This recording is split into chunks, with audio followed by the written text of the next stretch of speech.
ជំរាបសួរបងប្អូនជាទីគោរពជាពិសេសបងប្អូនដែលតែងតែគាំទ្ររកការបកស្រាយរឿងរ៉ាវរបស់ខ្ញុំទាំងអស់គ្នា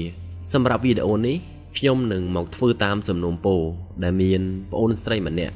ធ្លាប់បានចូលទៅ comment ឲ្យខ្ញុំបកស្រាយរឿងរ៉ាវតាក់ទងជាមួយនឹងអង្គភាពធ្វើតេស្តមនុស្សឬក៏អង្គភាពពិសោធន៍មនុស្ស731របស់កងទ័ពជប៉ុនមែនទេទៅបើយើងស្ដាប់តាមប្រភពនៅក្នុង Google គេបាននិយាយថាអង្គភាព731គឺជាអង្គភាពស្រាវជ្រាវវិទ្យាសាស្ត្រនិងការអភិវឌ្ឍគីមីដែលត្រូវបានលាក់បាំងរបស់កងទ័ពជប៉ុនអង្គភាព731គឺបានចាប់យកមនុស្សទៅពិសោធន៍យ៉ាងសាហាវដើម្បីយកទៅផលិតជាអាវុធជីវសាស្ត្រកំឡុងសង្គ្រាមរវាងប្រទេសចិននិងជប៉ុនឆ្នាំ1937ដល់ឆ្នាំ1945ខ្ញុំចង់បញ្ជាក់ប្រាប់បងប្អូនផងដែរថាសង្គ្រាមរវាងចិនជាមួយនឹងជប៉ុននេះក៏ជាចំណែកមួយនៅក្នុងសង្គ្រាមលោកលើកទី2ផងដែរហើយបើតាមការប៉ាន់ស្មានដោយគេបាននិយាយថាមានចំនួនអ្នកស្លាប់ក្នុងកំឡុងឆ្នាំ1936ដល់ឆ្នាំ1945មានជនរងគ្រោះប្រហែលជា 14,000 នាក់ដែលត្រូវបានគេសម្លាប់នៅក្នុងអង្គភាព731នេះហើយគេក៏បានប៉ាន់ស្មានផងដែរថាក៏មានយ៉ាងហោចណាស់ដែរចំនួន200,000 នាក់ឬក៏20,000 នាក់បានស្លាប់ដោយសារតែជំងឺដែលត្រូវបានពិសោធន៍ដោយអង្គភាព331នេះគឺជាប្រភពនៅក្នុង Google ប៉ុន្តែនៅមានប្រភពមួយទៀតដែលខ្ញុំអានហើយគឺខ្ញុំមានអារម្មណ៍ភ្ញាក់ផ្អើលហើយខ្ញុំអាចវិតម្លៃបានថាអង្គភាព731នេះគឺពិតជាសាហាវពិតមែនហើយវាមិនស័ក្តិសមសម្រាប់បងប្អូនដែលគាត់មិនចូលចិត្តទាក់ទងជាមួយនឹងការធ្វើទរណកម្មភាពសាហាវប្រៃផ្សាយការពិសោធន៍មនុស្សទាំងរស់អញ្ចឹងនោះទេអញ្ចឹងហើយខ្ញុំគិតថាវីដេអូនេះបើបងប្អូនអាចទទួលយកបានក៏ស្ដាប់បើមិនទទួលយកបានទេក៏មិនអីដែរចាំស្ដាប់វីដេអូផ្សេងហើយសម្រាប់បងប្អូនដែលគាត់ទៅតែនឹងស្គាល់ channel របស់ខ្ញុំក៏សូមរំខានបងប្អូនកុំភ្លេចជួយទៅចុច Subscribe Channel YouTube ម្នាក់មួយផងអរគុណបងប្អូនទាំងអស់គ្នាដូច្នេះយើងចូលទៅរឿងរ៉ាវមួយនេះជាមួយខ្ញុំបងប្អូនបើសិនជាយើងត្រឡប់ទៅឆ្នាំ1945ដល់ឆ្នាំ1946តំណាងសហរដ្ឋអាមេរិកនិងសហភាពសូវៀតបានរកឃើញតំបន់មួយដែលធ្លាប់ត្រូវបានកាន់កាប់ដោយអាល្លឺម៉ង់និងចក្រភពជប៉ុនអ្វីដែលគេរកឃើញនោះគឺសាកសពមនុស្សជាច្រើនហើយចំណុចដែលធ្វើឲ្យការរកឃើញនេះមានភាពទាក់ទាញនិងមានការចាប់អារម្មណ៍ខ្លាំងដោយសារតែសាកសពទាំងអស់ដែលគេរកឃើញនោះគឺជាសាកសពជាជនរងគ្រោះចេញមកពីការពិសោធន៍របស់អង្គភាពស្រាវជ្រាវជប៉ុននៅកំឡុងពេលសង្គ្រាមលោកលើកទី2ហើយគេដឹងថាអង្គភាពនេះត្រូវបានគេស្គាល់ថាជាអង្គភាព Unit 731ឬក៏អង្គភាព731ក្រោមការដឹកនាំរបស់លោក ECE ខ្ញុំសុំទោសផងបើការហៅឈ្មោះជប៉ុនខុសកន្លែងនោះខ្ញុំសុំទោសផងពីព្រោះខ្ញុំមិនមែនជាមនុស្សដែលចេះភាសាជប៉ុនទេហើយនេះគឺជាភស្តុតាងដ៏សំខាន់ក្នុងការប្រព្រឹត្តឧក្រិដ្ឋកម្មសង្គ្រាមរបស់ប្រទេសជប៉ុនទោះបីជាយ៉ាងណាក៏ដោយពិតប្រាកដណាស់ថាក្រោយចប់សង្គ្រាមប្រទេសដែលចាញ់សង្គ្រាមដូចជាអាល្លឺម៉ង់និងជប៉ុនត្រូវតែចេញមុខដោះស្រាយបញ្ហានេះឥឡូវយើងនិយាយអំពីប្រទេសអាល្លឺម៉ង់មុនថាគេនឹងដោះស្រាយយ៉ាងម៉េចនៅពេលដែលចប់សង្គ្រាមសហរដ្ឋអាមេរិកបានបញ្ជូនវិជ្ជបណ្ឌិតកាណាដាម្នាក់ដែលមានឈ្មោះថា John Thompson ទៅជំរុំឃុំឃាំងណាស៊ីដើម្បីស្វែងរកភស្តុតាងយកមកដាក់ទរណកម្មឬក៏ដាក់ទោសមនុស្សទាំងអស់ដែលពាក់ព័ន្ធរហូតដល់ John Thompson នឹងមានតួនាទីយ៉ាងសំខាន់ក្នុងការនាំខ្លួនគ្រូពេទ្យនិងអ្នកវិទ្យាសាស្ត្រណាស៊ីឡើងទៅកាត់ទោសអំពីការពិសោធន៍មនុស្សយ៉ាងប្រៃផ្សាយនេះគឺនៅខាងប្រទេសអាល្លឺម៉ង់ចំណែកឯនៅជប៉ុនវិញសហរដ្ឋអាមេរិកនិងសហភាពសូវៀតក៏មានតួនាទីសំខាន់ក្នុងការស្វែងរកការពិតផងដែរប៉ុន្តែសហរដ្ឋអាមេរិកមើលទៅដូចជាចូលរួមក្នុងការលាក់បាំងព័ត៌មានអំពីការពិសោធន៍លើមនុស្សនិងការធ្វើសង្គ្រាមជីវសាស្ត្រជាមួយនឹងជប៉ុនដែរពីព្រោះសហរដ្ឋអាមេរិកបានសម្រេចចិត្តមិនកាត់ទោសលោកគ្រូពេទ្យជប៉ុនឬក៏អ្នកវិទ្យាសាស្ត្រជប៉ុនដែលនៅក្នុងអង្គភាព731ឡើយពួកគេទាំងអស់នោះគួរណាតែទទួលទោសយ៉ាងប្រៃផ្សាយពីព្រោះពួកគេបានពិសោធន៍លើមនុស្សយ៉ាងច្រើនជាពិសេសជនជាតិចិនបើតាម website ដែលមានឈ្មោះថា National Library of Medicine បានសរសេរថានេះគឺជាការលាក់បាំងឧក្រិដ្ឋជនសង្គ្រាមដោយសហរដ្ឋអាមេរិកពីព្រោះបន្ទាប់ពីចប់សង្គ្រាម ចក្រភពជប៉ុនព្រមចោះចាញ់សហរដ្ឋអាមេរិកបានចាប់ខ្លួនទាហានជនជាតិជប៉ុន12នាក់ដែលធ្វើការនៅក្នុងអង្គភារ731ក្នុងបទឧក្រិដ្ឋកម្មសង្គ្រាមប៉ុន្តែទោសជាប់ពន្ធនាគារដែលអ្នកប្រព្រឹត្តកំហុសទាំង12នាក់នោះទទួលបានគឺមិនធ្ងន់ធ្ងរគ្រប់គ្រាន់ទៅតាមអ្វីដែលគេធ្វើនោះទេបើប្រៀបធៀបទៅគឺវាមិនសមគ្នាក្នុងការដាក់ទោសបែបហ្នឹងគឺវាស្រាលខ្លាំងមែនទែនហើយនៅក្នុង website នោះក៏បានបញ្ជាក់ថាសហភាពសូវៀតនិងសហរដ្ឋអាមេរិកអាចដោះដូរព័ត៌មានដែលមានប្រយោជន៍គ្នាក្នុងការស្រាវជ្រាវនេះរឿងដែលសំខាន់ហើយដែលធ្វើឲ្យខ្ញុំភ្ញាក់ផ្អើលខ្លាំងមែនទែននោះគឺនៅសាកលវិទ្យាល័យ Brandeis គេបានបង្ហាញឯកសារស៊ើបអង្កេតនៅថ្ងៃដែលនាំចំណាប់ខ្មាំងទៅសួរហើយគេរកឃើញថាជនជាតិជប៉ុនដែលធ្វើជាអ្នកបកប្រែនឹងចូលរួមក្នុងការស៊ើបអង្កេតព័ត៌មានឲ្យសហរដ្ឋអាមេរិកមានន័យថាអាមេរិកនឹងជួលជនជាតិជប៉ុននឹងទៅបកប្រែឲ្យអាមេរិកប៉ុន្តែអ្វីដែលសំខាន់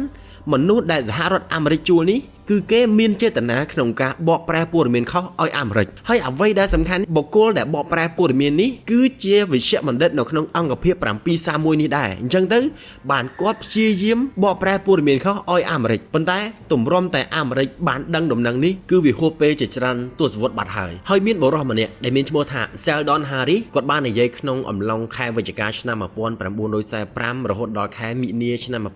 1948ថាគាត់រកមិនឃើញឯកសារដែលសហរដ្ឋអាមេរិកប្រាប់ទៅជប៉ុនថាទង្វើដែលពួកគេធ្វើនឹងគឺជាទង្វើដែលមិនសមរម្យឬក៏ខុសឆ្គងនោះទេគឺគាត់រកមិនឃើញឡើយហើយនៅក្នុងឯកសារដែលនៅសេសសល់គ្មានការកត់ត្រាអំពីបុគ្គលណាដែលបញ្ជាក់ថាទង្វើដែលពួកគេធ្វើនឹងគឺជាទង្វើដែលខុសច្បាប់ឡើយអញ្ចឹងហើយវីដេអូមួយនេះខ្ញុំនឹងធ្វើឲ្យបងប្អូនអស់ចម្ងល់ឬក៏នឹងឆ្លើយសំណួរឲ្យបងប្អូនដែលកំពុងតែឆ្ងល់ថាតើអង្គភាព731នេះជាអ្វីគោលដៅរបស់អង្គភាពនេះគឺអ្វីតើពួកគេមានឥទ្ធិពលអ្វីនៅក្នុងសម័យសង្គ្រាមតើសមាជិក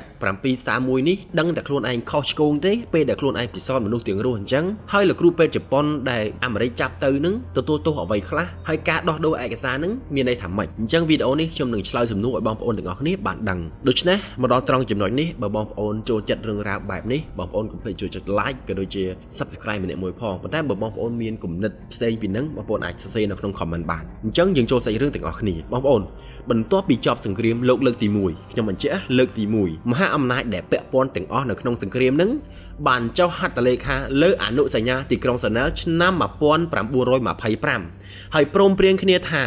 ចាប់ពីថ្ងៃនេះទៅហាមដាច់ខាតក្នុងការប្រើអាវុធគីមីនិងប្រើមេរោគក្នុងការធ្វើសង្គ្រាមកន្លែងហ្នឹងបងប្អូនខ្លះអាចមិនយល់មានន័យថាពិភពលោកហ្នឹងមិនចង់ឲ្យប្រទេសមហាអំណាចហ្នឹងយកមេរោគក្នុងការទៅធ្វើសង្គ្រាមទេពីព្រោះប្រទេសខ្លះគ្មានទ័ពច្រើនមានអាវុធច្រើនដូចគេអញ្ចឹងមានតែប្រើវិធីនេះក្នុងការធ្វើសង្គ្រាមអញ្ចឹងទៅការចុះអនុសញ្ញានេះគឺដើម្បីហាមថាមិនឲ្យដាច់ខាតយកមេរោគទៅធ្វើសង្គ្រាមហើយនៅក្នុងអង្គប្រជុំដ៏សំខាន់មួយនេះក៏មានប្រទេសជប៉ុនចូលរួមផងដែរប៉ុន្តែបងប្អូនវត្តមានរបស់បរិសម្នាក់នឹងធ្វើឲ្យអនុសញ្ញាដែលជប៉ុនចោះនឹងคล้ายទៅជាមុខហេតុហេតុអីបានខ្ញុំថាคล้ายជាមុខហេតុបងប្អូនបរិសម្នាក់នឹងមានឈ្មោះថា Zero Easy ខ្ញុំសូមហៅគាត់អញ្ចឹងដែលក្រោយមកទៀតត្រូវបានគេហៅគាត់ថាជាដុកទ័រម្នាក់នៅក្នុងអង្គភាព731គាត់គឺជាគ្រូពេទ្យទាហានថ្មីម្នាក់ដែលទើបតែបញ្ចប់ការសិក្សានៅក្នុងសាកលវិទ្យាល័យ Kyoto Imperial គេបានដឹងថាបន្ទាប់ពីគាត់បានអានលិខិតនៅក្នុងអនុសញ្ញាទីក្រុងសាណែលនឹងធ្វើឲ្យគាត់គិតផ្ទុយពីគេហេតុអីបានគាត់គិតផ្ទុយពីព្រោះគាត់គិតថាខ្លួនគាត់នឹងមានសមត្ថភាពទាក់ទងជាមួយនឹងពេទ្យយើងនិយាយភាសាអសាមញ្ញគឺអញ្ចឹងហើយគាត់នឹងមិនធ្វើតាមអនុសញ្ញាទីក្រុងសាណែលទេគឺគាត់មានគម្រោងក្នុងការបង្កើតអាវុធជីវសាស្ត្រជាមួយនឹងសមត្ថភាពដែលគាត់មានដើម្បីរកវិធីក្នុងការប្រយុទ្ធប្រឆាំងជាមួយនឹងប្រទេសខ្លាំងៗគឺខ្ញុំចង់មានន័យអញ្ចឹងហើយនៅក្នុងឯកសារគេបានសរសេរថាលោក Izai នឹងបានចូលទៅដាក់សម្ពាធលើមេបញ្ជាការឲ្យអនុម័តការបង្កើតគម្រោងស្រាវជ្រាវសង្គ្រាមជីវសាស្ត្រនេះគឺគាត់នឹងចូលទៅដាក់សម្ពាធមេបញ្ជាការជប៉ុនហើយនៅពេលហ្នឹងមេបញ្ជាការកងទ័ពនឹងមិនព្រមធ្វើតាមគាត់នោះទេប៉ុន្តែចុងឆ្នាំ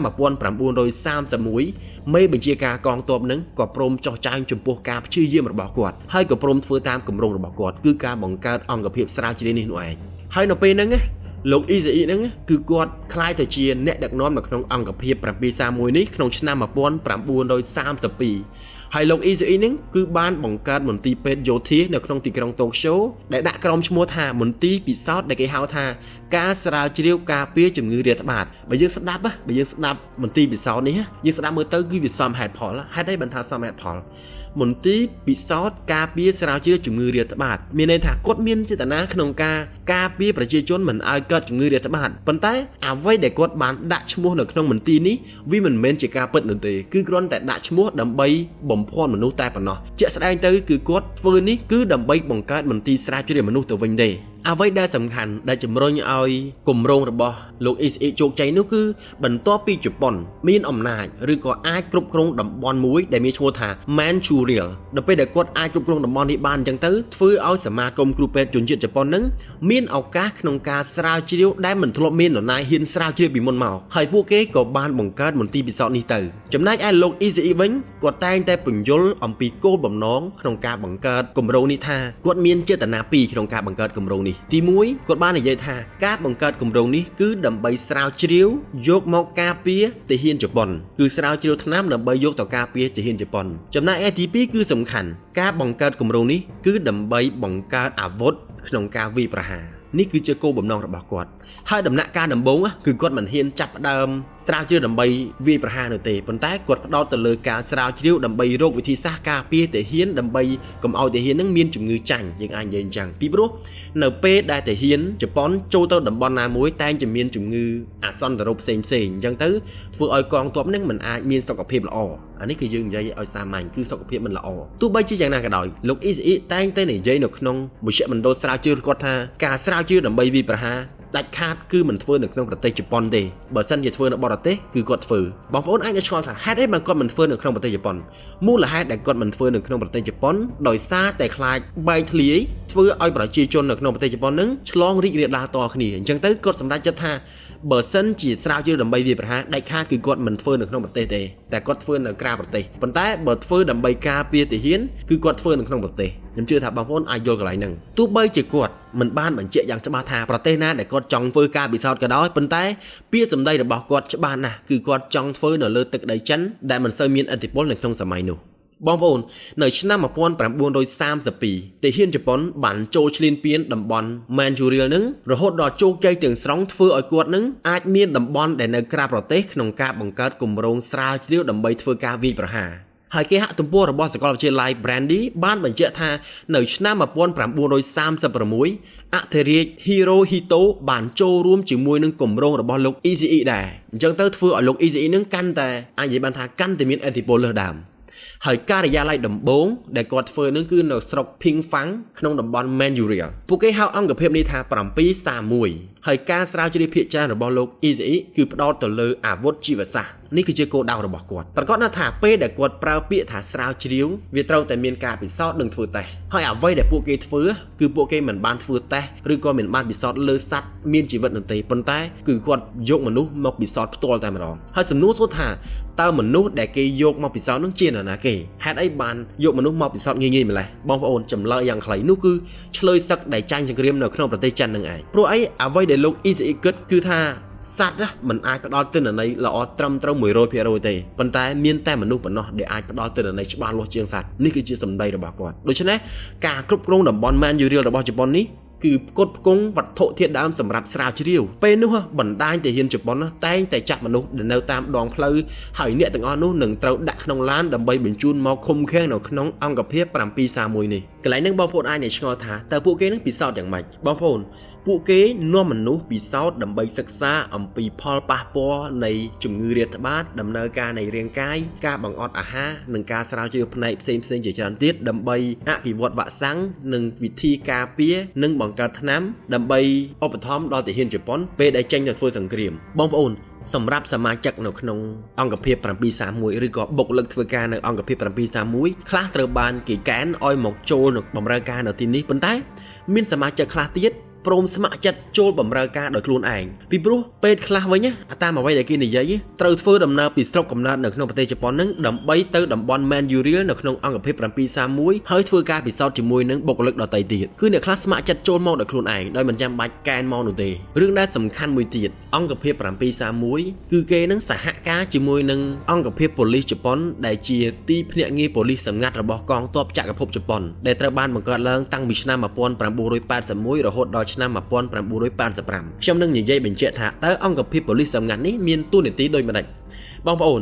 អង្គភាពប៉ូលីសសម្ងាត់នេះត្រូវបានតែងតាំងឲ្យមានតួនាទីដោយចាប់ចម្រិតមនុស្សនិងបញ្ជូនមនុស្សទៅកាន់អង្គភាព731នេះហើយអង្គភាពប៉ូលីសសម្ងាត់នេះបានបង្កើតមូលដ្ឋានទ័ពឬក៏បានបង្កើតប៉ុស្តិ៍ប៉ូលីសនៅតំបន់ Manurial ហើយមេបញ្ជាការរបស់អង្គភាពប៉ូលីសសម្ងាត់នេះមានឈ្មោះថា Hideki Tojo ដែលជាមេដឹកនាំនៅក្នុងអង្គភាពប៉ូលីសសម្ងាត់នេះតាំងពីឆ្នាំ1935ដល់ឆ្នាំ1937បើយើងនិយាយអំពីតំបន់ក៏ដូចជាទីតាំងប្រតិបត្តិការរបស់អង្គភាព731នេះមានទំហំផ្ទៃដីបងប្អូន500ហិកតាហើយក៏មានអាកាសយានដ្ឋាននិងផ្លូវរថភ្លើងផងដែរបងប្អូនអាចឆ្ងល់ថាតើគេបង្កើតផ្លូវរថភ្លើងធ្វើអីការដែលគេមានផ្លូវរថភ្លើងគឺដើម្បីនាំជនរងគ្រោះដែលពួកគេចាប់បាននឹងបញ្ជូនមកអង្គភាពនេះទាន់ពេលវេលាលើពីនេះទៅទៀតស្ថាប័នវិទ្យាសាស្ត្ររបស់ជប៉ុននៅឯប្រទេសជប៉ុននឹងក៏បានគ្រប់គ្រងគម្រោងការក៏ដូចជាមានការឧបត្ថម្ភមនុស្សឧបត្ថម្ភឧបករណ៍ទំនើបឲ្យអង្គភាព731នេះដែរប្រសិនបើគ្រូពេទ្យឬក៏អ្នកវិទ្យាសាស្ត្រនៅក្នុងអង្គភាពនេះមិនចង់ចូលរួមជាមួយនឹងអង្គភាព731អ្នកទាំងអស់នោះបងប្អូនត្រូវបានគេហៅថា Hikokumi ឬក៏ជនក្បត់ជាតិមានន័យថាបើសិនជាមិនពេញចិត្តក្នុងការចូលក្នុងអង្គភាពមួយនេះគេនឹងឲ្យរហស្សនាមថាជាជនក្បត់ជាតិអញ្ចឹងទៅទោះចង់មិនចង់ក៏ត្រូវតែចូលហើយអង្គភាព731នេះក៏បានទទួលមូលនិធិពីរដ្ឋាភិបាលជប៉ុនចំនួន10លានយេនក្នុងមួយឆ្នាំឬក៏ប្រហែលជា86លានដុល្លារដែលជាតួលេខច្រើនខ្លាំងមែនទែនហើយមានកំណត់ត្រាមួយបានសរសេរថាធ្លាប់មានអ្នកទោសនៅក្នុងអង្គភាព731នឹងចំនួន40នាក់ព្យាយាមរត់គេចពីជំរំនេះប៉ុន្តែចុងក្រោយដោយសារតែក្រុមទាហានដែលធ្វើការនៅក្នុងតំបន់នេះចាប់បានក៏សម្លាប់ចោលទាំងអស់គឺសាហាវខ្លាំងមែនទែនដោយសារតែមានមនុស្សព្យាយាមរត់គេចខ្លួនចឹងទៅធ្វើឲ្យលោក ECE នឹងសម្រេចចិត្តផ្លាស់ប្ដូរមូលដ្ឋានប្រតិបត្តិការនេះទៅជាក្រុងដោយគាត់គិតថាតំបន់នោះជាតំបន់ដែលមានជញ្ជាំងឡោមព័ទ្ធជុំវិញនិងមានទំហំធំទូលាយហើយមានអគារជាង70ខ្នងការពារជួយការពារអញ្ចឹងទៅគាត់ចង់ផ្លាស់ប្ដូរគម្រោងប្រតិបត្តិការនេះទៅទីនោះអញ្ចឹងទៅក្នុងឆ្នាំ1936គាត់ក៏បានបង្កើតមន្ទីរសាជ្រាវនៅទីនោះទៅចំណែកឯនៅតំបន់នោះវិញអគារនៅខាងក្នុងមានពន្ធនាគារដែលប្រើសម្រាប់ឃុំឃាំងបុរសស្ត្រីនិងកុមារប្រហែលជា500នាក់លើពីនេះទៅទៀតអង្គភាព731នេះក៏មានផែនការបើកសាខាទូទាំងប្រទេសចិនផងដែរមិនថាជានៅទីក្រុងធំៗនៅក្នុងប្រទេសចិនទេគឺសរុបទៅមានប្រហែលជា26កន្លែងដែលស្ថិតនៅក្នុងទឹកដីជប៉ុនខ្លះនិងប្រទេសចិនខ្លះហើយមានបុគ្គលិកប្រហែលជា20000នាក់ដែលជាសមាជិកនៅក្នុងអង្គភាព731ហើយដំណើរការរបស់អង្គភាពមួយនេះខ្ញុំចង់បញ្ជាក់ប្រាប់បងប្អូនថានៅពេលដែលពួកគេស្រាវជ្រាវធ្វើតេស្តបានលទ្ធផលហើយពួកគេនឹងផ្ញើព័ត៌មានហ្នឹងទៅកាន់មន្ទីរពេទ្យយោធានៅ Manchuria បន្ទាប់មកទៀតក៏បញ្ជូនពី Manchuria ហ្នឹងទៅកាន់ប្រទេសជប៉ុនហើយដើម្បីឲ្យគ្រូពេទ្យនិងនិស្សិតវិទ្យាសាស្ត្រទូទាំងប្រទេសជប៉ុនហ្នឹងទទួលបានព័ត៌មានពីការស្រាវជ្រាវនេះមានន័យថាយកព័ត៌មានពីការពិសោធន៍បានហ្នឹងទៅចែករំលែកនៅក្នុងប្រទេសជប៉ុនហើយនៅពេលហ្នឹងខ្ញុំមានការពេញចិត្តជាមួយនឹងលោកសាស្ត្រាចារ្យម្នាក់ដែលគាត់បាននិយាយលោកសាស្ត្រាចារ្យនៃសាកលវិទ្យាល័យអ៊ូសាកាដែលមានឈ្មោះថា Nakagawa Yon បាននិយាយថាថ្នាំត្រូវបានគេយកទៅធ្វើជាអាវុធហើយអ្នកពាក់ព័ន្ធនឹងអង្គភាព731តែងតែចាត់ទុកជនរងគ្រោះដូចជាកំណាត់ឈើដែលគ្មានជីវិតអញ្ចឹងហើយពួកគេមិនមានអារម្មណ៍ថាពួកគេនឹងកំពុងតែប្រព្រឹត្តទង្វើខុសកំពុងតែធ្វើបាបលើជីវិតមនុស្សអ្វីនោះទេទោះបីជាគ្រូពេទ្យក៏ដូចជាអ្នកវិទ្យាសាស្ត្រខ្លះដឹងថាអ្វីដែលពួកគេកំពុងតែធ្វើនឹងគឺជាទង្វើដែលមិនត្រឹមត្រូវគឺជាទង្វើដែលប្រៃផ្សាយយ៉ាងណាក៏ដោយប៉ុន្តែពួកគេមិនអាចធ្វើអ្វីបានក្រៅតែពីព្រមធ្វើតាមនោះទេនៅពេលដែលខ្ញុំស្វែងរកព័ត៌មានខ្ញុំឆ្ងល់មែនទែនថាតើមនុស្សដូចគ្នាហេតុអីធ្វើទៅលើគ្នាអញ្ចឹងអ្វីដែលខ្ញុំមើលឃើញរូបភាពនោះបងប្អូននៅពេលដែលយើងធ្វើទៅលើនរណាម្នាក់មិនចាំបាច់វាយឲ្យគេឈឺបងគ្រាន់តែយើងយកមកជុលប៉ះគេតិចគេស្រែកបាត់ហើយចោះទម្រាំនេះទាំងរស់អញ្ចឹងសួរថាមានលក្ខណៈបែបណាខ្ញុំស្រមៃក៏ឃើញរូបភាពកន្លែងហ្នឹងដែរបងប្អូនដឹងថាយុទ្ធសាស្ត្ររបស់មេដឹកនាំក្នុងអង្គភាព731នេះធ្វើបែបណាដើម្បីជំរុញឲ្យបុគ្គលិកខ្លួនឯងធ្វើការអស់ពីកម្លាំងកាយចិត្តទេបើតាមព័ត៌មានពីសាកលវិទ្យាល័យ Bandes គេបានលើកឡើងថា អង្គភាព731នេះបានប្រើយន្តការចិត្តសាស្ត្រសង្គមជាការជំរុញឲ្យមានកម្លាំងចិត្តដល់បុគ្គលិកធ្វើការនៅក្នុងអង្គភាព731កន្លែងហ្នឹងបងប្អូនអាចនឹងសពេចសពិលក្នុងការយល់បន្តិចប៉ុន្តែខ្ញុំនឹងបញ្យល់ឲ្យបងប្អូនទាល់តែយល់ត្រង់ចំណុចនេះមានន័យថាដោយសារតែមនុស្សយើងជាសត្វសង្គមដែលតែងតែពឹងពាក់គ្នាទៅវិញទៅមកហើយលោកអ៊ីសអ៊ីគឺគាត់យល់កន្លែងនេះច្បាស់ខ្លាំងមែនទែនអញ្ចឹងទៅគាត់កំណត់គោលដៅនៅក្នុងអង្គភាព731ថាការដែលគាត់ធ្វើនេះឬក៏ការដែលបង្កើតកន្លែងពិសោធន៍ឲ្យអ្នកទាំងអស់គ្នាពិសោធន៍នេះគឺដើម្បីជួយជាតិគឺគាត់លើកហេតុផលអញ្ចឹងណាបងប្អូនអានេះសម្រាប់យើងគ្រប់គ្នានៅពេលដែលឮគេនិយាយថាយើងធ្វើដើម្បីជួយជាតិយើងប្រកាសណាស់ថាយើងមានកម្លាំងចិត្តក្នុងការធ្វើទោះបីជាមានការលះបង់បែបណាក៏ដោយស្របពេលជាមួយគ្នានឹងដែរបងប្អូនវប្បធម៌ជប៉ុនពេលហ្នឹងគឺមានការរើសអើងពូជសាសន៍និងជាតិនិយមខ្លាំងមែនទែនមនុស្សជាច្រើនសួរថាហេតុអ្វីបានជាមនុស្សទាំងអស់នោះធ្វើការនៅក្នុងអង្គភាពដែលដៃប្រឡាក់ដោយឈាមហ៊ានធ្វើអញ្ចឹងណាគឺផ្ទុយពីការជួយមនុស្សបែរជាទៅបំផ្លាញមនុស្សបែរទៅជាសម្លាប់មនុស្សអញ្ចឹងណាចម្លើយកន្លែងហ្នឹងខ្ញុំអាចបញ្យល់បានថាការធ្វើទង្វើនេះគឺទៅតាមទំនោររបស់សង្គមឬក៏មិត្តភ័ក្តិដើម្បីឲ្យបងប្អូនងាយយល់ខ្ញុំចង់លើកឧទាហរណ៍នៃការពិសោធន៍ឲ្យបងប្អូនបានដឹងនៅក្នុងសាកលវិទ្យាល័យមួយគេឲ្យនិស្សិតចំនួន123នាក់ទៅធ្វើតេស្តក្នុងការវាស់វែងបន្ទាត់មួយរួមគ្នាខ្ញុំចង់ឲ្យបងប្អូនសប្បាយរូបភាពកន្លែងហ្នឹងនៅក្នុងបន្ទប់មួយហ្នឹងមានសមាជិកនិស្សិតចំនួន123នាក់នៅក្នុងបន្ទប់ជាមួយគ្នាហើយកំពុងតែវាស់បន្ទាត់ដើម្បីចង់ដឹងថាមានប្រវែងប៉ុន្មានមនុស្សទី1ដឹងថាការវាស់ហ្នឹងមានប្រវែង100យើងឧទាហរណ៍ហើយមានមនុស្សនៅក្នុង123នាក់ហ្នឹងមាន63%ដែលតាំងចិត្តនឹងឆ្លើយខុសបងប្អូនយល់ទេកន្លែងហ្នឹងមានន័យថាទោះបីវាស់ទៅឃើញលេខប្រមាណក៏ដោយអត់ខ្វល់ទេពួកគេនឹងឆ្លើយខុសអញ្ចឹងទៅនៅពេលដែលអ្នកទាំង60ប្រមាណ%ហ្នឹងឆ្លើយខុសទាំងដែលជាក់ស្ដែងទៅមិនមែនអញ្ចឹងមនុស្សដែលនៅសេសសល់គេរកឃើញថា36%ជឿទៅតាមមនុស្សភាគច្រើនហ្នឹងគឺចង់មានន័យអញ្ចឹងមានន័យថាគេមិនខ្វល់ថាលទ្ធផលហ្នឹងបែបណានោះទេឃើញផ្ទាល់ភ្នែកបែបណាក៏ដោយប៉ុន្តែបើសិនជាមនុស្សភាគច្រើនថាត្រូវហើយគឺគេថាតាមគឺចង់មានន័យអញ្ចឹងបងប្អូនខ្ញុំអាចនិយាយបានថាសង្គមខ្មែរយើងមួយចំនួនគឺអញ្ចឹងហ្មងខ្ញុំហ៊ាននិយាយអញ្ចឹងហេតុអីខ្ញុំនិយាយអញ្ចឹងអ្នកខ្លះវិញឃើញម្នាក់មួយជិះម៉ូតូបច្រាស់ជិះដែរទៅតាមគ្នាអញ្ចឹងណាយូរទៅគិតថាទង្វើហ្នឹងគឺជាទង្វើដែលត្រឹមត្រូវទៅវិញអានេះគឺខ្ញុំលើកឧទាហរណ៍ឲ្យចំខ្លាចបងប្អូនមិនយល់ហើយដូចគ្នាដែរអង្គភាព731នេះគឺប្រើវិធីនេះហើយអតីតគ្រូពេទ្យវះកាត់របស់ជប៉ុនម្នាក់ដែលមានឈ្មោះថា Kenyu Asa គាត់បាននិយាយថាប្រសិនបើមនុស្សទាំងអស់នោះបង្ហាញមុខឬក៏បង្ហាញអាការៈមិនពេញចិត្តអ្នកទាំងអស់នោះនឹងត្រូវបានគេហៅថាជនក្បត់ជាតិហើយអ្វីដែលសំខាន់ណាបើសិនជាសមាជិកដែលធ្វើការជាមួយគ្នាក្នុងនឹងហៅថាជនក្បត់ជាតិគឺវាមិនសូវឈឺចាប់ប៉ុន្មានទេតែគ្រួសារខ្លួនឯងតែបងប្អូនខ្លួនឯងក៏ហៅបុគ្គលនោះថាជនក្បត់ជាតិដែរគឺអញ្ចឹងណាបងប្អូនគឺគេដាក់សម្ពាធអញ្ចឹងណាដូច្នេះហើយនៅពេលដែលមនុស្សទាំងអស់នោះនៅក្នុងអង្គភាពមានអរិយាប័ត្រអញ្ចឹងក្រុមគ្រួសារមើលងាយខ្លួនឯងអញ្ចឹងប្រកាសណាស់ទោះចង់មិនចង់ក៏ត្រូវតែធ្វើដែរហើយលោកខានយូអាសានឹងគាត់បាននិយាយបន្ថែមទៀតថាលោកគ្រូពេទ្យអ្នកវិទ្យាសាស្ត្រនៅក្នុងអង្គភាព731នេះបើសិនជាមិនស្ម័គ្រចិត្តធ្វើតាមទេពួកគេនឹងជួបសម្ពាធពីគ្រួសារនិងសង្គមយ៉ាងខ្លាំងអញ្ចឹងទៅពួកគេនឹងត្រូវតែធ្វើឥឡូវយើងចូលទៅដល់ថាតើការពិសោធន៍នេះមានវិធីធ្វើតេស្តអ្វីខ្លះបងប្អូនអង្គភាព731គឺមានភាពល្បីល្បាញក្នុងការពិសោធន៍លើមនុស្សក្នុងកំឡុងសង្គ្រាមលោកលើកទី2ដោយមានបុរសស្ត្រីរួមទាំងកុមារយ៉ាងតិច 3000 នាក់ត្រូវបានចាប់មកពិសោធន៍នៅក្នុងអង្គភាព731នៅក្នុងតំបន់ Phingfang តែមួយគត់លោកបណ្ឌិត Harry Seldon បានប៉ាន់ស្មានថាមានអ្នកទោសយ៉ាងតិចពី10000នាក់ទៅ12000នាក់បានស្លាប់បន្ទាប់ពីធ្វើតេស្តតាមបែបវិទ្យាសាស្ត្រទោះបីជាមានច្រើនវិធីក្នុងការធ្វើតេស្តក៏ដោយតែខ្ញុំលើកពី3ចំណុចដែលត្រូវបានគេកត់ត្រាយ៉ាងច្បាស់ដែលត្រូវបានមានភស្តុតាងច្បាស់លាស់យកមកបង្ហាញឲ្យបងប្អូនទាំងអស់គ្នាបានដឹងដំបូងខ្ញុំចង់ឲ្យបងប្អូនទាំងអស់គ្នាដឹងអំពីវិធីសាស្ត្រដែលគេធ្វើតេស្តជាមួយនឹងភាពត្រជាក់យ៉ាងម៉េចគឺគេយកអវយវៈមនុស្សហ្នឹងទៅត្រាំទឹកកកឲ្យត្រជាក់ហ្មងគឺយើងនិយាយអញ្ចឹងគឺទៅត្រាំទឹកកកឲ្យត្រជាក់គម្រោងនេះដឹកនាំដោយលោក Yushi Morahit ជាអ្នកសេរីវិទ្យាប្រចាំអង្គភាព731ដែលគាត់មានការចាប់អារម្មណ៍ទៅលើសីតុណ្ហភាពត្រជាក់លើរាងកាយរបស់មនុស្សគឺគាត់ចាប់អារម្មណ៍គម្រោងនេះអញ្ចឹងទៅគាត់នឹងឯងគឺជាអ្នក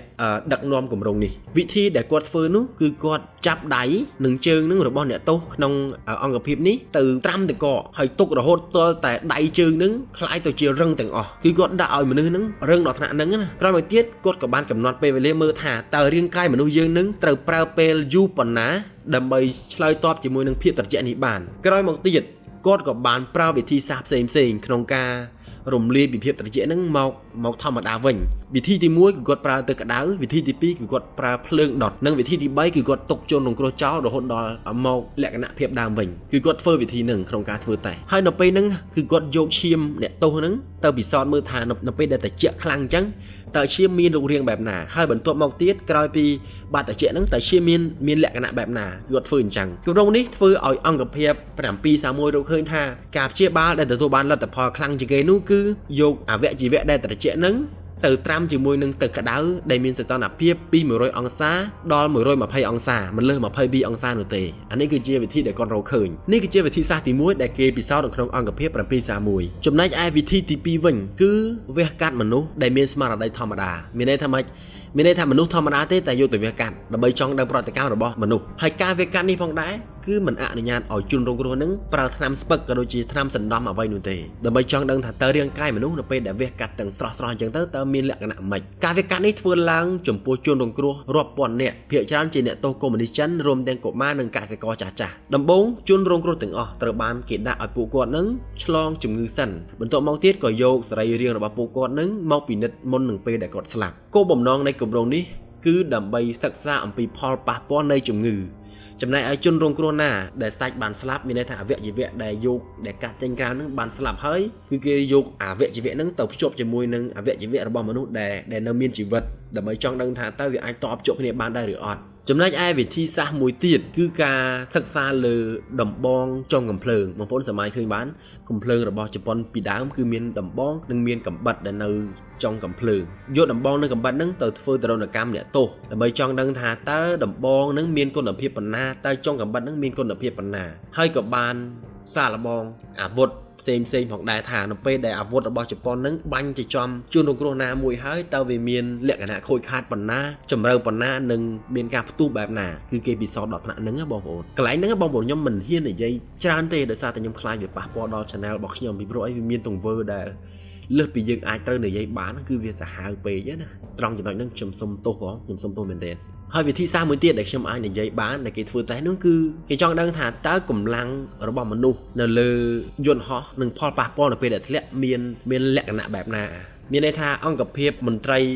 731ចាប់ជនរងគ្រោះទៅដាក់នៅក្នុងម៉ាស៊ីនមួយដូចជាម៉ាស៊ីនកន្ត្រកហោះអញ្ចឹងបងប្អូនសម័យនៅពេលគេដាក់មនុស្សនៅក្នុងកន្ត្រកហោះមួយអញ្ចឹងទៅគេបង្វិលខ្លាំងឲ្យវិលញាប់បន្ទាប់មកទៀតគេចង់ដឹងថាតើជនរងគ្រោះនឹងទៅជាបែបណាសន្លប់ឬក៏ស្លាប់គឺគេចង់ដឹងកម្លាំងរង្វិលរបស់មនុស្សថាមនុស្សនឹង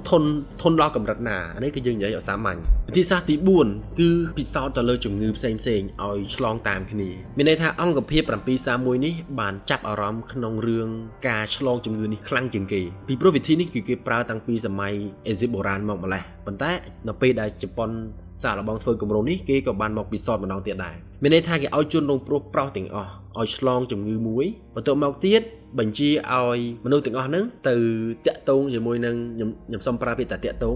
ទងជាមួយនឹងស្ត្រីដើម្បីឲ្យមានផ្ទៃពោះហើយក្រោយមកទៀតចង់ដឹងថាតើមេរោគដែលនៅនឹងបុរសហ្នឹងវាអាចឆ្លងទៅដល់ស្ត្រីបានដែរឬអត់បន្ទាប់មកឆ្លងដល់កូនដែរឬទេគឺគេធ្វើវិធីនេះបងប្អូនគឺកាយសាហាវមែនទែនគោលបំណងដែលគេធ្វើតែវិធីនេះគឺដើម្បីចង់ដឹងថានៅពេលដែលយើងបានបង្កើតបានមេរោគហើយគេមានគោលដៅថានឹងធ្វើឲ្យទាហានរបស់ចិនហ្នឹងមានឆ្លងជំងឺហ្នឹងបន្ទាប់មកឲ្យឆ្លងរាលដាលគ្នាធ្វើឲ្យវិនាសធ្វើឲ្យសត្រូវហ្នឹងមានការខូចខាតយ៉ាងខ្លាំងអានេះគឺជាវិធីសាស្ត្រដែលគេពិសោធន៍ធ្វើក្នុងគោលបំណងគេគឺអញ្ចឹងហើយនៅពេលហ្នឹងមានប្រទេស3ដែលទទួលបានផលប៉ះពាល់ពីវិធីសាស្ត្រមួយនេះទី1ច្រើនជាងគេគឺចិនទី2អាមេរិកទី3នៅសហភាពសូវៀតអង្គភាព731បាននាំឆ្លើយសឹកដែលជាជនជាតិចិនរាប់ម៉ឺននាក់ពីកន្លែងផ្សេងឲ្យមកឆ្លងជំងឺដ៏កាចសាហាវប្រភេទនេះបន្ទាប់មកទៀតក៏ឲ្យពួកគេហ្នឹងទៅចម្លងដល់អ្នកដទៃទៀតរឿងមួយទៀតដែលខ្ញុំចាប់អារម្មណ៍ខ្លាំងនោះគឺនៅពេលដែលគេបង្កើតមេរោគហ្នឹងបានហើយគេឲ្យឈាមដែលជាមេរោគហ្នឹងទៅដាក់នៅតាមគ្រាប់កាំភ្លើងមានន័យថានៅពេលដែលបាញ់ត្រូវសត្រូវមួយអញ្ចឹងទៅបើសិនជាសត្រូវនឹងមិនស្លាប់ដោយសារគ្រាប់កាំភ្លើងទេគេអាចនឹងស្លាប់ដោយសារតែជំងឺនឹងឯងគឺមានលក្ខណៈអញ្ចឹងហើយហេតុការណ៍ដែលគេបានធ្វើគឺនៅថ្ងៃទី4ខែតុលាឆ្នាំ1940នៅពេលនោះជប៉ុននឹងបានយកយន្តហោះទៅទម្លាក់គ្រាប់បែកទៅលើតំបន់មួយនៅក្នុងប្រទេសចិនហើយគ្រាប់បែកនឹងផងដែរគឺគេដាក់សារជាតិជំងឺនឹងនៅក្នុងគ្រាប់បែកនឹងដល់ពេលដែលទម្លាក់ទៅតំបន់ណាសារធាតុជំងឺនឹងក៏រីករាលដាលនៅតំបន់នោះអ្វីដែលសំខាន់នៅពេលដែលជប៉ុនយកទៅទម្លាក់នឹងមេឃនៅក្នុងតំបន់ដែលគេទម្លាក់ហ្នឹងឡើងពណ៌ក្រហម ពួកក្រហមនេះដែរបើសិនជាយើងមើលពីចម្ងាយយើងមិនមើលមិនដឹងទេប៉ុន្តែនៅពេលដែលយើងទៅមើលឲ្យចិត្តទៅយើងដឹងថាដូចអាប់អញ្ចឹងណាក្នុងអាប់ពួកក្រហមហ្នឹងមិនមែនជាអ្វីទេគឺជាជំងឺគឺជាមេរោគនឹងឯងគឺគេទៅទម្លាក់ធ្វើបាបជនជាតិចិននៅក្នុងសម័យនោះខ្លាំងមែនទែនសាក់សីនៅកន្លែងកើតហេតុគាត់បាននិយាយថាវាមើលទៅដូចជាធូលីអ្វីមួយយ៉ាងអញ្ចឹងពួកក្រហមហើយហោះពាសពេញទីក្រុងធ្វើឲ្យពួកគេនឹងមើលអ្វីមិនឃើញនោះទេឃើញតែពួកក្រហមហ្នឹងមិនមែនអ្វីទេគឺជាជំងឺដែលគេដាក់ឲ្យឆ្លងនឹងឯងហើយមានមនុស្ស 2000 នាក់ស្លាប់ដោយសារតែជំងឺហ្នឹងមកដល់កន្លែងហ្នឹងខ្ញុំចង់បញ្ជាក់ប្រាប់បងប្អូនម្ដងទៀតថាអ្វីដែលខ្ញុំរៀបរាប់នៅខាងលើហ្នឹងវាគ្រាន់តែជារឿងរ៉ាវដែលបានកើតឡើងកាលពីអតីតកាលប៉ុណ្ណោះយើងមិនអាចយកមកប្រៀបធៀបជាមួយនឹងឥឡូវបានទេឥឡូវគឺមិនដូចមុននោះទេអ្វីដែលខ្ញុំនិយាយហ្នឹងគឺក្នុងសម័យសង្គ្រាមគឺវាប៉ះពាល់សាហាវអញ្ចឹងគឺដើម្បីឈ្នះអ្វីៗក៏គេអាចធ្វើបានដែរអញ្ចឹងខ្ញុំសូមបងប្អូនកុំគិតថាខ្ញុំនិយាយនេះក្នុងគោលបំណងជួនពន្លិចប្រទេសនេះឬប្រទេសនេះគឺអត់ទេអ្វីដែលខ្ញុំលើកមកនេះគ្រាន់តែព័ត៌មានដែលខ្ញុំបានស្ដាប់ហើយយកមកចែករំលែកឲ្យបងប្អូនដឹងតែប៉ុណ្្នឹងឯងខ្ញុំសង្ឃឹមថាបងប្អូនអាចយល់កន្លែងហ្នឹងអំបញ្ញមិញខ្ញុំរៀបរាប់ចប់ហើយតើតោងជាមួយនឹងការធ្វើតេស្តនិងអត្ថន័យនៃពាក្យថាអង្គភាព731ឥឡូវយើងមកដឹងសិនថាតើជប៉ុននៅពេលដែលចប់សង្គ្រាមហើយគេនឹងជួបរឿងរ៉ាវអ្វីខ្លះបងប្អូនបន្ទាប់ពីជប៉ុនដឹងហើយតែខ្លួនឯងនឹងចាញ់សង្គ្រាមមានន័យថាដឹងតែខ្លួនឯងចាញ់សង្គ្រាមលើកទី2ហើយពួកគេក៏មានការរៀបគម្រោងទុកផងដែរហើយគេបានកត់ត្រាទុកក្រោយពីបញ្ចប់សង្គ្រាមដោយពួកគេសរសេរថាមនុស្សដែលពាក់ព័ន្ធជាមួយនឹងអង្គភាព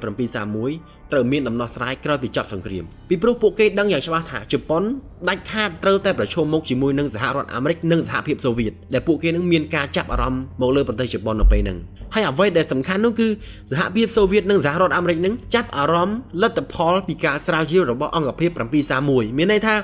ជប៉ុនគឺគេផលិតបានជាផលិតផលមួយហើយអានេះជាឧទាហរណ៍ហើយសហភាពសូវៀតនិងអាមេរិកនឹងចង់បានផលិតផលដែលជប៉ុនផលិតបានដើម្បីដឹងថាគេធ្វើតេស្តទៅវាចេញលទ្ធផលអញ្ចេះគឺចង់មានន័យអញ្ចឹងបងប្អូនហើយនៅពេលដែលចប់សង្គ្រាមលោកលើកទី2ព្រះចៅអធិរាជហ៊ីរ៉ូហ៊ីតូព្រមចោះចាញ់សហរដ្ឋអាមេរិកបានបញ្ជូនវរៈសេនីយ៍ទោល Merle Sanders អ្នកជំនាញបាក់តេរីតំណាងឲ្យសហរដ្ឋអាមេរិកដើម្បីទៅស្រាវជ្រាវដំបូងគេនៅក្នុងអង្គភាព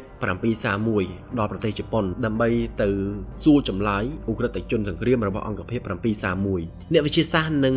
វិជ្ជបណ្ឌិតជប៉ុនរាប់សិបនាក់ត្រូវបានឆ្លើយសំណួរចាប់ពីខែកញ្ញាដល់ខែតុលាឆ្នាំ1945ប៉ុន្តែចម្លើយភាគច្រើនដែលលោកឧត្តមសេនីយ៍ទោ Merle Sanders ទទួលបានគឺគ្រាន់តែជាទិន្នន័យដែលពួកគេអះអាងថាពួកគេបង្កើតអង្គភាពនេះ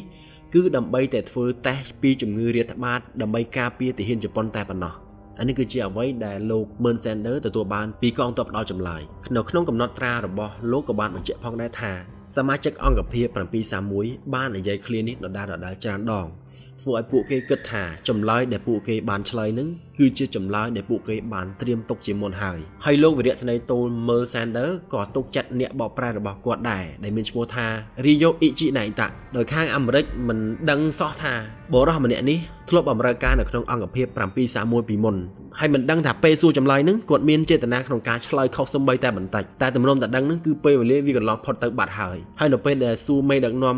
731ឬក៏លោក Ichi នឹងគាត់តែងតែបកស្រាយថាការដែលយើងពិសោធន៍មនុស្សទាំងរស់អញ្ចឹងការដែលយើងធ្វើតែមនុស្សទាំងប្រិយផ្សាយអញ្ចឹងវាជាទង្វើដែលគ្មានសិលធម៌នោះទេនេះគឺជាសម្ដីនៅពេលដែលគាត់ផ្ដល់ចម្លើយទាំងដែលជាក់ស្ដែងទៅគាត់គឺជាមេដឹកនាំក្នុងការពិសោធន៍យ៉ាងកាយសាហាវនេះព័ត៌មានដែលខ្ញុំបានបកស្រាយខាងលើនេះគឺជាទិន្នន័យកើតឡើងក្នុងការសម្ភាសន៍នៅឆ្នាំ1983ដោយវីរៈសេនីយ៍ Merle Sanders ដែលគាត់ទទួលបានកំឡុងពេលដែលគាត់ទៅសួរចម្លើយទាហានជប៉ុនដែលធ្វើការនៅក្នុងអង្គភាព731ទាំងអស់គឺរហូតដល់9សប្តាហ៍គឺគាត់សួរចម្លើយយូរខ្លាំងមែនទែនបន្ទាប់មកទៀតលោក Thompson ដែលជាអ្នកសួរចម្លើយជនជាតិអាមេរិកទី2ដែលបានធ្វើការស៊ើបអង្កេតនិងសួរចម្លើយបុគ្គលិកធ្វើការនៅក្នុងអង្គភាព731ហើយគាត់បាននិយាយថានៅពេលដែលគាត់ទៅសួរចម្លើយគាត់មិនអាចទាញយកព័ត៌មានពិតពីពួកគេបានទេមិនដឹងថាពួកគេនឹងរៀបគម្រោងបែបណាបន្ទាប់មកទៀតគាត់ក៏បានលាលែងចេញពីតំណែងនៅក្នុងខែឧសភាឆ្នាំ1946ប៉ុន្តែគាត់នៅតែជឿជាក់ថាសមាជិកនៃអង្គភាព731មានលាក់បាំងអ្វីមួយយ៉ាងហើយគាត់បានបញ្ជាក់ទៀតថាលោក Ichi គឺគាត់និយាយផ្ទុយពីអ្វីដែលគាត់បានធ្វើគឺគាត់និយាយយ៉ាងខ្លីគឺអញ្ចឹងបន្ទាប់មកទៀតសហរដ្ឋអាមេរិកក៏បានបញ្ជូនអ្នកវិទ្យាសាស្ត្រនិងអ្នកស្រាវជ្រាវជនជាតិអាមេរិកទី3ដើម្បីទៅស៊ើបអង្កេតនិងសាកសួរចម្លើយម្ដងទៀតគាត់មានឈ្មោះថា Norbert Eichfield គាត់ធ្វើដំណើរទៅប្រទេសជប៉ុននៅឆ្នាំ1947ហើយអ្វីដែលសំខាន់លោក Norbert នឹងគាត់មានចំណេះដឹងទាក់ទងជាមួយនឹងភាសាជប៉ុនមិនអាចមានអ្នកណាកុហកគាត់បាននោះទេមួយវិញទៀតគាត់មានជំនាញទាក់ទងជាមួយនឹងវិស័យស្រាវជ្រាវនេះផងដែរអ្វីដែលសំខាន់គឺគាត់ខ្លាំងក្នុងរឿងចិត្តសាស្ត្រទៀតផងនេះគឺជាមនុស្សទី3ដែលបានទៅជប៉ុនធ្វើការសាកសួរជនជាប់ចោតទាំងអស់នោះបងប្អូនអ្វីដែលមិននឹកស្មានណាចុងក្រោយគាត់ទទួលបានផលមែនព្រោះអ្នកវិទ្យាសាស្ត្រនិងក្រុមរបស់លោក Isai ដែលជាមេដឹកនាំអង្គភាព731នឹងសម្រេចចិត្តសារភាពតាមត្រង់ថាការពិសោធន៍លើមនុស្សនេះធ្វើឡើងមិនមែនដើម្បីការពារជំងឺរាតត្បាតនោះទេប៉ុន្តែធ្វើឡើងដើម្បីបង្កើតអាវុធជីវសាស្ត្រហើយថែមទាំងបង្ហាញឈ្មោះអ្នកពាក់ព័ន្ធជាមួយនឹងអង្គភាព731នេះផងដែរគឺពួកគាត់មិនលាក់នោះទេមួយវិញទៀតអ្នកជំនួញដែលមានឈ្មោះល្បីល្បាញម្នាក់ដែលមានឈ្មោះថា Canilo Kamik បើកឱកាសឲ្យលោក Norbert ចូលទៅសួរចម្លើយបងប្អូនខ្ញុំចាប់អារម្មណ៍កន្លែងនេះខ្លាំងមែនទែនគឺគាត់និយាយថានៅថ្ងៃទី21ដល់ថ្ងៃទី22ខែមេសាឆ្នាំ1947លោក Canilo នឹងគាត់បាននិយាយថាមូលហេតុដែលពួកគាត់ព្យាយាមនិយាយព័ត៌មានលាក់បាំងក៏ដោយសារតែអាមេរិកនឹងបញ្ជូនមនុស្សទៅស៊ើបអង្កេតលឿនពេកមានន័យថាម៉េចមានន័យថានៅពេលដែលចប់សង្គ្រាមលោកលើកទី2ភ្លាមអាមេរិកបញ្ជូនលោក Merle Sander នឹងទៅស៊ើបសួរលឿនពេកដោយសារអញ្ចឹងទៅបានខាង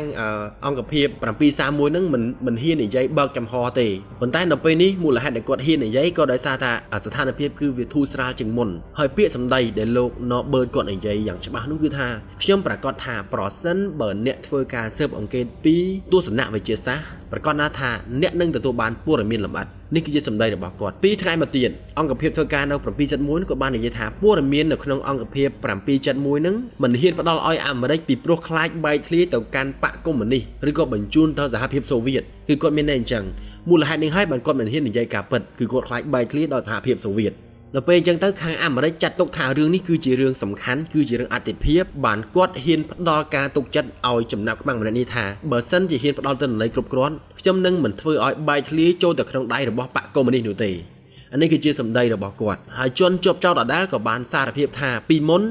យើងបានកុហកមែនថាឯកសារទាំងអស់ត្រូវបានបំផ្លាញហើយប៉ុន្តែខ្ញុំនឹងនិយាយទាំងអស់ប្រសិនបើខាងសហរដ្ឋអាមេរិកហ៊ានធានាថាព័ត៌មានដែលផ្ដល់ឲ្យដែលមានតម្លៃនេះនឹងជួយការពារពួកគេពីការកាត់ទោសបាននេះគឺជាលក្ខខណ្ឌគ្នាបងប្អូន